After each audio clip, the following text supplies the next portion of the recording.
తెలుగు ద్వారా హిందీ నేర్చుకుందాం.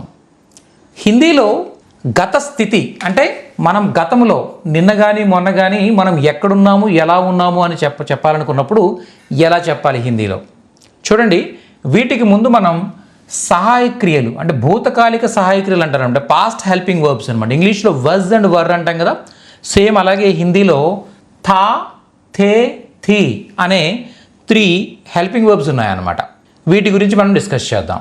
ఓకే, ఒక పురుషుడు తను ఉన్నాను లేదా మనం ఎవరైనా ఒక పురుషుడి గురించి మాట్లాడేటప్పుడు, ఒక జంట గురించి మాట్లాడేటప్పుడు ఉన్నాడు, ఉన్నాను, ఉన్నాడు అని చెప్పాలనుకున్నప్పుడు థా యూజ్ చేస్తాం. ఇప్పుడు నా గురించి నేను చెప్పుకోవాలనుకున్నప్పుడు నేను ఉన్నాను అని చెప్పాలనుకున్నప్పుడు మే థా అంటానమాట. అదే నేను ఒక పురుషుడి గురించి మాట్లాడాలనుకున్నప్పుడు వహ్ థా అని చెప్పొచ్చు అనమాట. అర్థమైందా మీకు? అంటే అతను ఉండి ఉన్నాడు, నిన్న ఉండి ఉన్నాడు, అలా గతం గురించి మాట్లాడతాం. అలాగే చూడండి, నెక్స్ట్ థీ ఎప్పుడు యూజ్ చేస్తామంటే ఒక స్త్రీ తన గురించి తాను చెప్పుకున్నా లేదా మనం ఒక స్త్రీ గురించి మనం మాట్లాడుతున్నా కూడా ఉన్నాను లేదా ఉన్నది అనే అర్థంలో థీ యూజ్ చేస్తాం అనమాట. ఓకే, స్త్రీ గురించి మాట్లాడేటప్పుడు.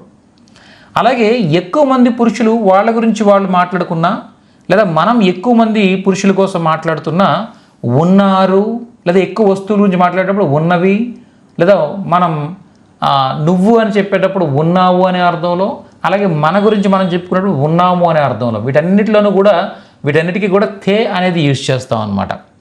వీటిపైన ఎగ్జాంపుల్ సెంటెన్సెస్ మనం నెక్స్ట్ రీల్ నుంచి చూడబోతున్నాం, కాబట్టి జస్ట్ ఈ మీనింగ్స్ తెలుసుకోండి ఈ సెషన్లో చాలు. ఓకేనా? అలాగే ఎక్కువ మంది లేడీస్ వాళ్ళ గురించి వాళ్ళు మాట్లాడుకుంటున్నా లేదా మనం ఎక్కువ మంది లేడీస్ గురించి మాట్లాడుతున్నా ఉన్నారు, ఉన్నవి, ఉన్నాము అనే అర్థంలో థీ యూజ్ చేస్తాం అనమాట. ఓకే, ఈ పైన డాట్ ఉంటుంది చూడండి. సింగులర్ యూజ్ చేసినప్పుడు ఏమో డాట్ లేదు, ప్లూరల్ గురించి మాట్లాడేటప్పుడు డాట్ వస్తుంది చూడండి. థీ, థీ, థీ, దీన్ని ముక్కుతో పలకాలన్నమాట. సో ఈ విధంగా మనం చెప్పుకోవచ్చు. చూడండి, నేను అన్నప్పుడు థా, థీ, మీరు పురుషుడైతే థా వస్తుంది, స్త్రీ అయితే థీ వస్తుంది. అలాగే నువ్వు అన్నప్పుడు పురుషుడైతే థే అని చెప్పాలి, స్త్రీ అయితే థీ అని చెప్పాలి. అలాగే అతడు, ఇతడు, ఆమె, ఈమె, నువ్వు ఇలా చెప్పాలనుకున్నప్పుడు పురుషుడైతే థా, స్త్రీ అయితే థీ.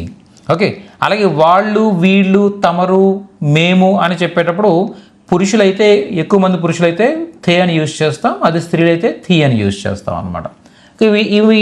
ఈ రీల్లో మీకు కొద్దిగా కన్ఫ్యూజింగ్గా ఉండొచ్చేమో. ఇవి నెక్స్ట్ సెషన్స్లో మనం వీటిపైన ఎగ్జాంపుల్ సెంటెన్సెస్ నేర్చుకునే కొద్దీ మీకు క్లియర్ అవుతూ ఉంటాయన్నమాట. ఇలా తెలుగు ద్వారా అతి సులువుగా హిందీ, ఇంగ్లీష్, తమిళ్ ఈ లాంగ్వేజెస్ మీరు నేర్చుకోవాలనుకున్నట్టయితే విఆర్ఆర్ ట్యుటోరియల్స్ని యూట్యూబ్లో, ఇన్స్టాగ్రామ్లో, అలాగే ఫేస్బుక్లో ఫాలో అవుతూ ఉండండి. ప్రతి వీడియోని దయచేసి లైక్ చేస్తూ ఉండండి. నెక్స్ట్ సెషన్లో మరింత నేర్చుకుంటూ మళ్ళీ కలుద్దాం. Thank you.